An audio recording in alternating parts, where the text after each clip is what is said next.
আজকে এই বাংলায় কেউ একজন বলবে ইসলাম নাকি রেপ করাকে পাপ নয় বলেছে, যার কথা ভাই বলতে গিয়ে রয়ে গেল। ও মূর্খ, ও জাহেল, ও মানবী পশু, ওই অর্জুন সিং, ওকে তো অ্যারেস্ট করা দরকার ছিল পশ্চিমবাংলা সরকারের। পশ্চিমবাংলা সরকার ওকে অ্যারেস্ট করবে না, কেন? ও তো টিএমসির লোক ছিল। টিএমসি থেকে বিজেপিতে শুধুমাত্র মুসলমানদেরকে ভয় দেখাবার জন্য গেছে। হাকিকাতের ভেতরটা এখনো টিএমসি আছে। কাল যদি ও আবার টিএমসিতে আসে, রাজ্য সরকার ওকে আবার নিয়ে নেবে। এতে আপনাদের কি অবিশ্বাস হয়? আপনারা কি ভুলে গেছেন ওই যে দাঙ্গা হয়েছিল বাবুল সুপ্রিয়, যার নাম মূল আসামিতে রয়েছে? সেই বাবুল সুপ্রিয় আজকে সে আসানসোলে দাঙ্গা করলো। একটা হাফেজে কোরআন 18 বছরের বাচ্চার কলজে বার করলো যে দাঙ্গাতে।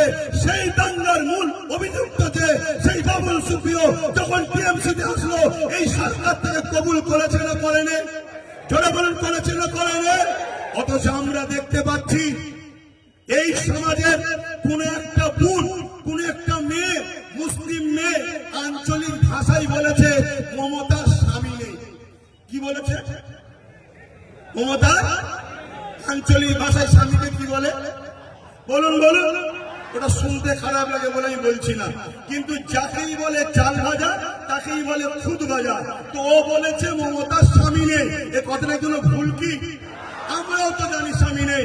এই কথা তরুণ কেস হলো, তাকে বন্দি করলো। যে বেঈমান মালাউনটা ওই মুসলিম মেয়েটাকে কেস করেছে, ওই বেঈমান মালাউন জাহান্নামের কুকুরটা আজকে অর্জুন সিং এর বিরুদ্ধে কেস করবে কি? জোরে বলুন, করবে কি? না। এরা একই বিন্দে দুইটি কোষো, জুড়া ফুড়া সিঙ্গেল ফুল, এরা দুজনে মিলেমিশে আছে। আমার কথা কি খারাপ লাগছে নাকি?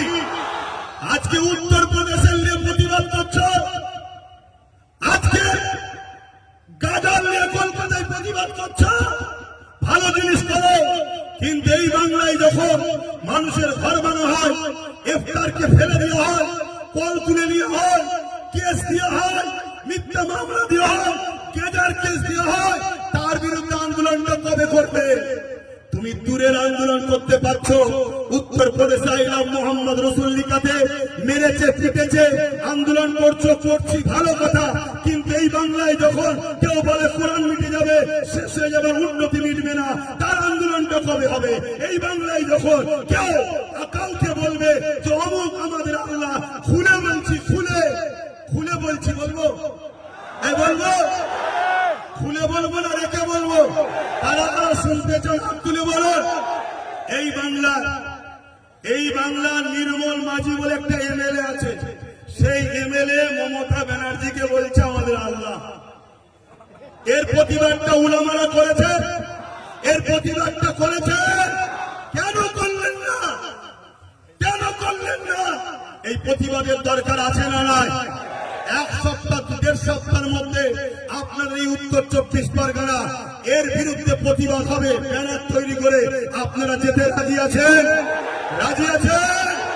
আল্লাহকে ভালোবাসো, মনে রেখে দিও, আমাদেরকে মিটাতে চেয়েছে অনেকে, আমার আল্লাহ আমাদেরকে বাঁচিয়েছে। যখনই কোনো নতুন প্ল্যান করে খোদার পক্ষ থেকে এমন ভয়ানক দুর্যোগ হয়, সেই দুর্যোগ থেকে মানুষ দিশেহারা হয়ে যায়। আল্লাহ আমাদেরকে এখনো বাঁচাচ্ছে। তাই বলবো, তোমাকে আমার পছন্দ কি জানি না, কিন্তু আমি কিছু ভুল বলছি? গত 3 দিন আগে সম্ভবত মুর্শিদাবাদে কোন একজন মহিলা আরেকজন এমএলএ, মুসলিম এমএলএ কে আল্লাহ বলছে। এই ভিডিওটা দেখেছেন? জোরে বলুন, দেখেছেন? তোরা রাজনীতি করছিস, করবে যা, আমার ধর্মের উপরে বারবার আঘাত দিবি কেন? কেন আমার আল্লাহকে নিয়ে টানা হবে? কেন আমার রসুলকে নিয়ে টানা হবে? কেন আমার কোরআনকে নিয়ে টানা হবে? কেন আমার দিনকে নিয়ে টানা হবে? যেখানে সংবিধান বলছে কারো ধর্মের উপরে আঘাত দিও না। তোমরা বারবার আমার আল্লাহকে, আমার রসুলকে, আমার দিনকে টার্গেট করছো কেন? ওরা দেখছে মুসলমানদের হাতে তো কোনো পাওয়ার নেই, মুসলমানদের বলার কোনো লিডার নেই, মুসলমানদের বলার কোনো লোক নেই। এই জন্য ওরা আমাদেরকে টার্গেট করেছে। যেভাবে ভিড় তৈরি করে এদের বিরুদ্ধে আন্দোলন করছি, ঠিক এইভাবে আমাদেরকে অঙ্গীকার করতে হবে। আমরা নিজেদের লিডার বানাবো, নিজেদের নেতা বানাবো, নিজেদের পথ থেকে এবং অন্য সমাজের গরিব মানুষ যারা আমার ধর্মের পক্ষে যদি না বলে কমসে কম বিরোধী যেন না করে এমন লোককে আমরা সাথ দিয়ে আগামী দিন তাদের দ্বারা আইনত ব্যবস্থা এদের দ্বারা লোব এই ঐক্য হওয়া দরকার আছে না না জনগণ আছে না না